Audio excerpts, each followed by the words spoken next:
بسم اللہ الرحمن الرحیم۔ السلام علیکم۔ قرآن ایک یاد دہانی ہے، میرا ایک مستقل سٹیٹمنٹ چلی آتی ہے ہر قرآن کی کلپ میں۔ آپ کہیں سے بھی قرآن اٹھائیں گے وہ بہرحال آپ کو یاد دہانی کرائے گا آخرت کے حساب سے، یعنی آخرت میں کامیابی کی جو کنجی ہے، جو چابی ہے، جو کرائٹیرین ہے، وہ اس دنیا میں کیا ہے، اللہ کے ساتھ رشتہ جوڑنا اور میرا اخلاقی وجود ہونا، یہ سب چیزیں، یعنی یہ بھی ایک اخلاقی وجود ہے، اللہ کو ایک ماننا، اس کا حق ادا کرنا۔ اس زمانے میں آپ کے سامنے ایک بڑی خوبصورت آیت رکھنا چاہتا ہوں جس کا اطلاق، جس کی جو اپلیکیشن ہم سب پر ہے، میرے اوپر ہے اور تمام انسانوں پہ، دنیا کے تمام انسانوں پہ۔ دیکھیں اللہ کیا فرما رہے ہیں، کیا یاد دہانی کرا رہے ہیں۔ سورہ انعام کی آیت 64 ہے، اللہ فرماتے ہیں ان سے پوچھو خشکی اور تری کی تاریکیوں میں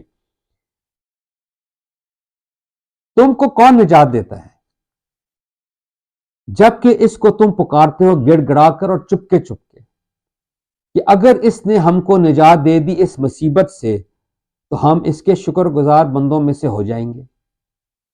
کہہ دو اللہ خود جواب دے رہا ہے، کہہ دو اللہ ہی تم کو نجات دیتا ہے اس مصیبت سے اور دوسری ہر تکلیف سے، لیکن تم پھر شرک کرنے لگتے ہو۔ یعنی ہم کلیم کرتے ہیں، انسان کلیم کرتا ہے جب ایکچولی مصیبت میں ہو کہ یا اللہ اے اللہ مجھے اس سے نکال دے، اگر تو نکال دے گا میں تیرا شکر گزار بندہ بنوں گا۔ تو شکر کے جو تضاد ہے، اس کا جو ضد ہے، اس کی جو اپوزٹ چیز ہے وہ شرک ہے، کہ ہم کسی اور کو ساتھ ملا دیتے ہیں، کسی دیوتا کو، کسی بت کو، کسی اللہ کے سوا کسی اور کو پکارنا شروع کرتے تھے، تو وہ اللہ کی ناشکری ہے۔ اور اس میں ایک بڑا خوبصورت پوائنٹ ہے کہ ہم چپکے چپکے کرتے ہیں، یعنی آپ ساری زندگی یہ کہتے رہیں کہ اللہ نہیں ہے، میں اللہ کو نہیں مانتا، کدھر ہے اللہ، مجھے نظر نہیں آ رہا۔ اللہ کا یہ کلیم ہے قرآن میں کہ مصیبت کے وقت، ایکچوئل مصیبت کے وقت، اللہ نہ کرے ہمارے اوپر کبھی مصیبت ہے، لیکن اس وقت خالصتاً اندر سے آواز آئے گی یا اللہ او گاڈ سیو می۔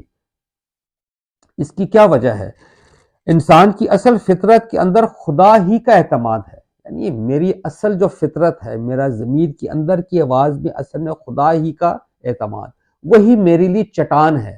چٹان یعنی میں اس کے ساتھ ٹیک لگا کے پورا بھرپور اعتماد کر سکتا ہوں۔